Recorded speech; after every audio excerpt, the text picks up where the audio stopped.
YouTube? What's good? Senju, I'm back at it again with another video. For today, we are talking about Throne and Liberty Update 2.1.0. Now, this is basically going to be, I'd say, the second half of the Talandre update, bringing the rest of everything else that was previewed within the Talandre release videos. So, this patch, as always, Throne and Liberty Update 2.1.0 downtime will begin at 10:30 p.m., 5:30 a.m. Universal Time Clock time on March 12th and lasts approximately 7.5 hours. Now, it includes Nebula Island artifacts, new solo dungeon bosses, and new 3-star dungeons. Find the full list of changes listed below, plus a guide on our new features from Grobs XO, another creator. I actually don't know this guy, but I've seen a couple of his videos. He's very articulate, and he does get a lot of good points across, so nice to know that they are actually featuring creators within their articles. Maybe sometime in the future, if I stay, consistent the way that I am now, that I've actually gotten my life figured out a little bit and I can get a little extra time to do some things, you guys may, you might get lucky enough to see me featured on one of these as well, which would be pretty nice. However, new activity, Nebula Island. Obviously, they're going to go ahead and give him his featured square, which that is very nice. For those of you that want to go and watch his video, definitely go and watch him. Like I said, he's a very good creator. However, we're going to go ahead and get into the meat and potatoes of the article here. Nebula Island is a new inter-server activity accessible to level 55 players through the Secret Dungeons Lawless Wilds tab. Players can spend up to 5 hours per week there, with additional time available through Nebula Charged Stones. The island consists of a central village and 6 distinct regions, including 1 peaceful zone and 4 war zones where PvP is always enabled. Players can access various hunting grounds through portals in the central village and collect lesser and greater nebula stones to exchange for items. The island features hourly events and periodic field boss battles with limited participation capacity. A new exclusive accessory item called Artifacts has also been introduced specifically for Nebula Island content. Now, the artifact system is something that I'm actually very excited about because this is basically going to be, I would call it a new accessory system, which they obviously called it, but the way that I'm looking at it is a new set system. With gear, you have set pieces. The artifacts are basically new sets, is what I like to call them. Within the accessory system, which accessories are missing out on right now. There aren't too many accessories that have sets attached to them, which kind of, I guess you could say, reduces the amount of power that you could get. So the artifacts having sets attached to them are pretty nice, and it does give accessories a new lease on life, I guess you could say. So, redefine your playstyle through unique skills with artifact item sets. Artifacts can be attained from Nebula Island and Abyss dungeons in Talandre. The system consists of 6 parts, 4 Talus stones, which are these here.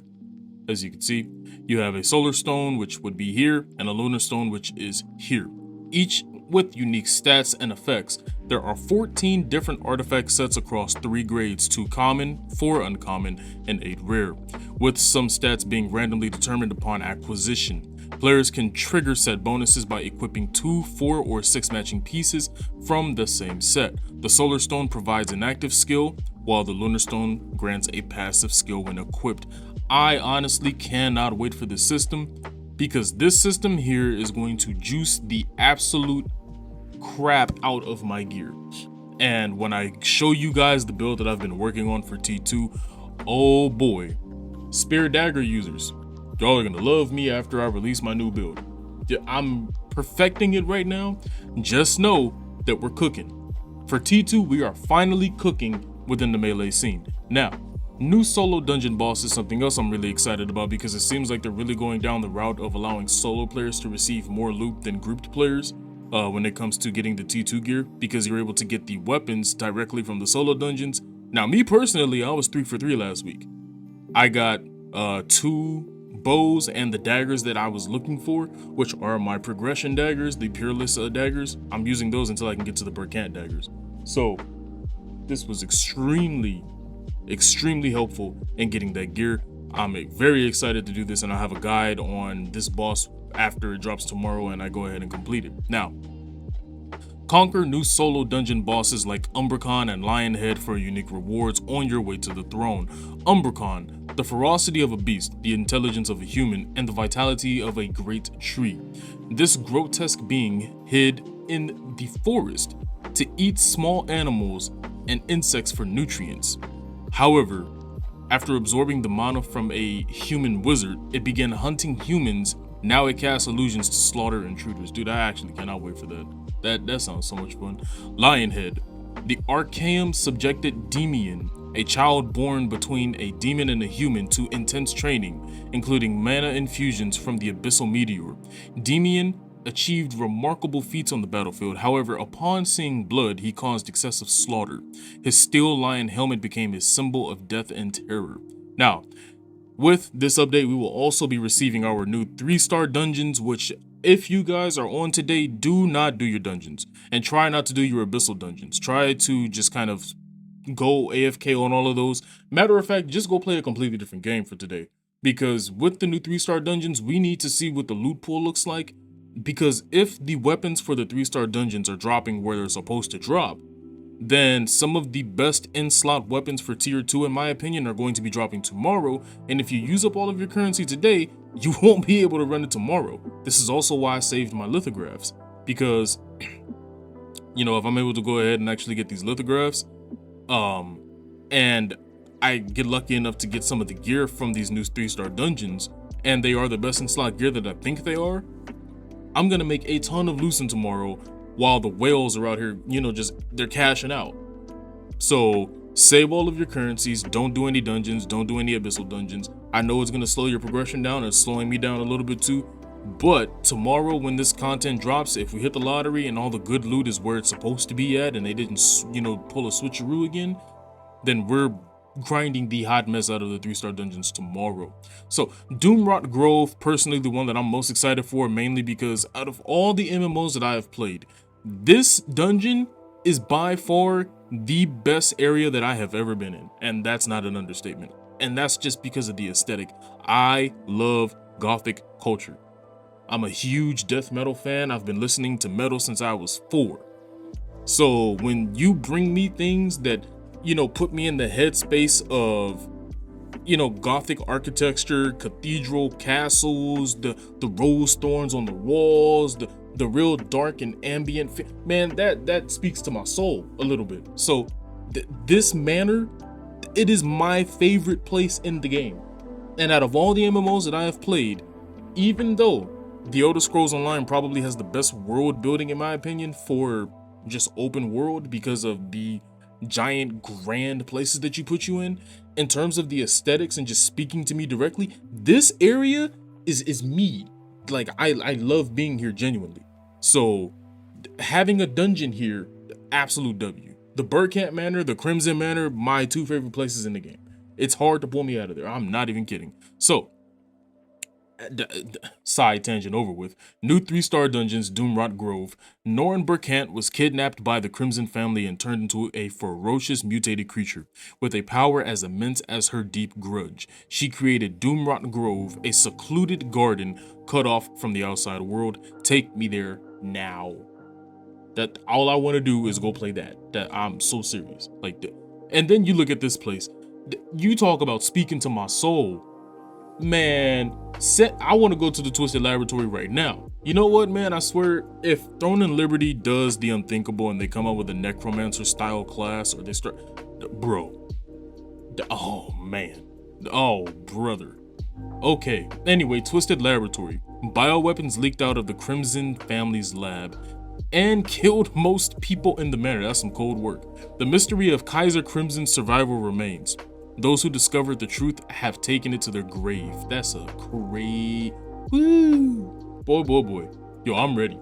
I'm trying to get in there. I got to go see what it's about.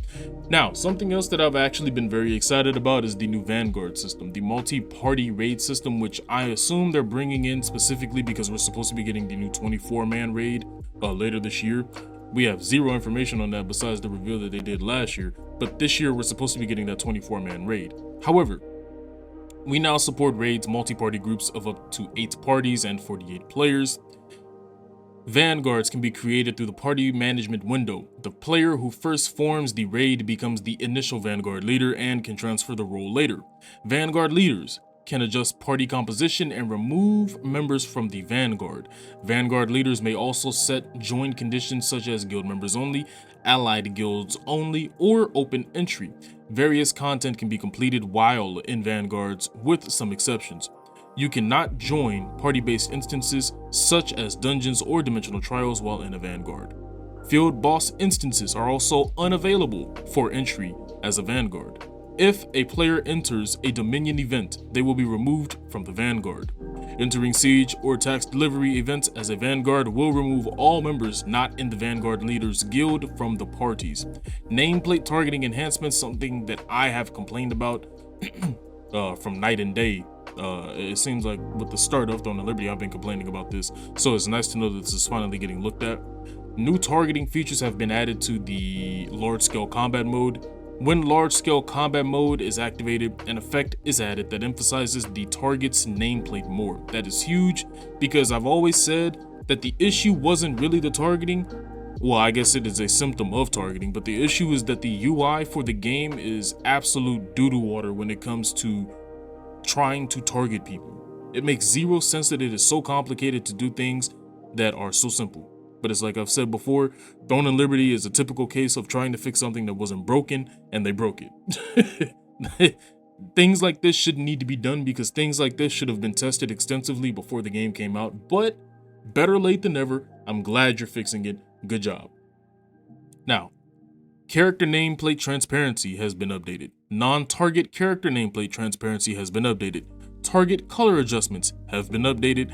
An additional new option has been added to settings, gameplay, UI, HUD for short, to adjust the size of the vertical target indicator line that appears on the nameplate of targeted characters. Listen, I'm just gonna say this. If you really want to fix targeting and you want to make this as simple as it needs to be, just put an icon over the enemies to let you know who the heck you're fighting. Meaning, if I get into combat, just painting people as their Dominion colors is not enough.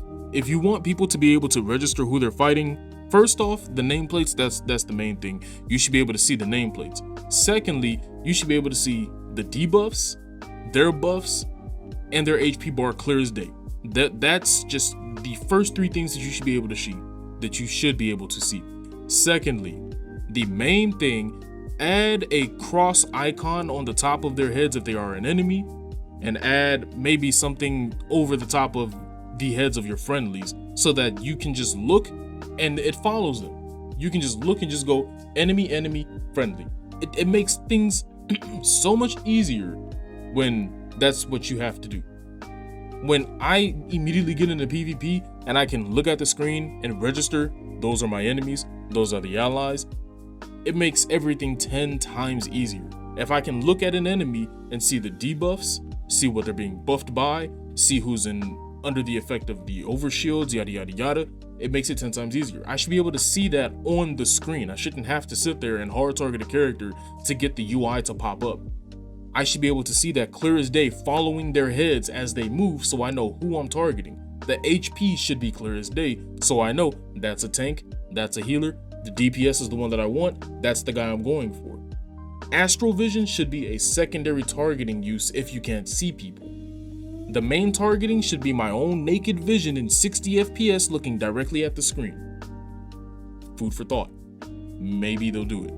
Now, Dimensional Trial Season 1 rewards. Ranking rewards from Dimensional Trial Season 1 will be distributed after this maintenance to characters who had eligible scores prior to the server consolidation. Check your mail to receive these. So, those of you who have received high rankings from Season 1 will finally be getting your rewards. Good job. Field bosses. All Talandre field bosses will have their health nerfed by 30% to account for those struggling to kill them in guild versus guild Dominion events. Honestly, I thought this was okay.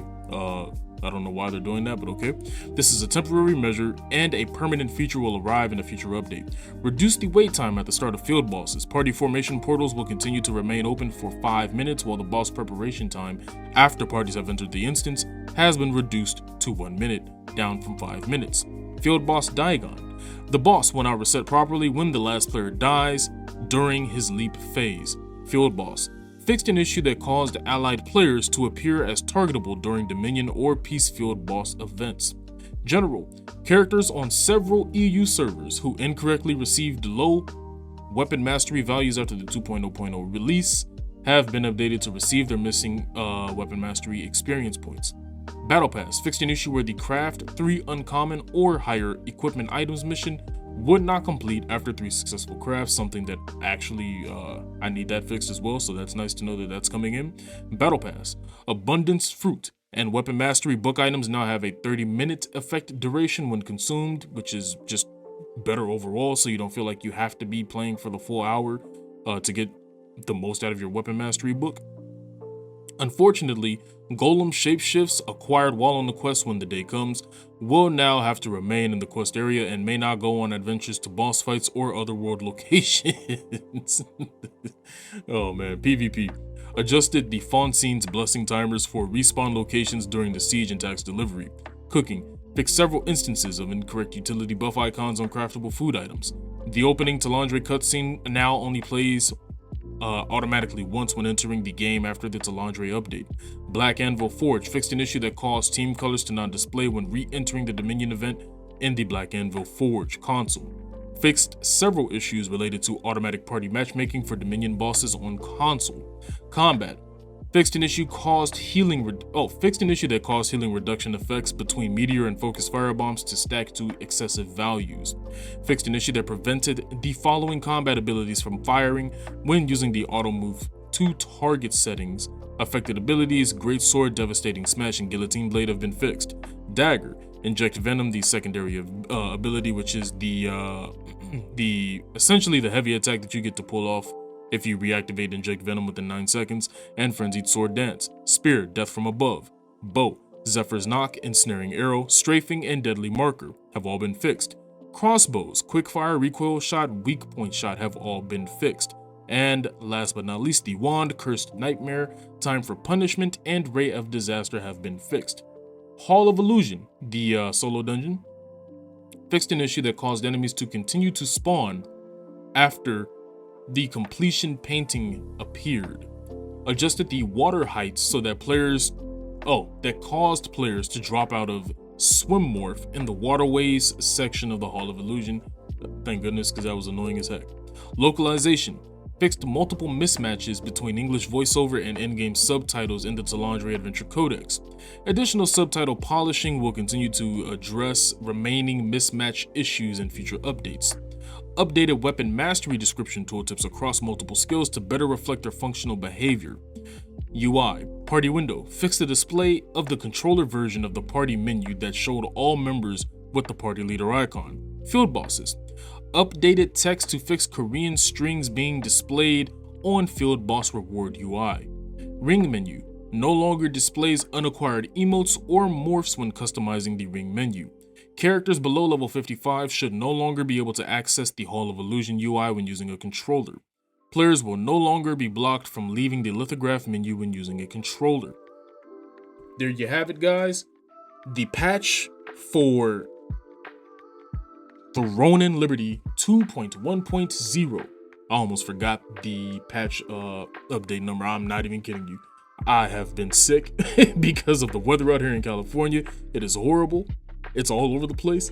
And it had me up this morning at about 5 a.m. on my couch, kicking and screaming. I'm not kidding. Well, I wasn't kicking and screaming. I was just fighting for my life in there. But I saw the patch notes, had to come in here and get it to you guys, and I'm feeling a lot better now. So hopefully you guys enjoyed today's video. Make sure you guys leave a like. If you guys need a mastery guide, check out my previous video. It'll take you through everything you need to know, how to level your mastery, how to prepare for your mastery, and the best farming locations possible to get all of your mastery done.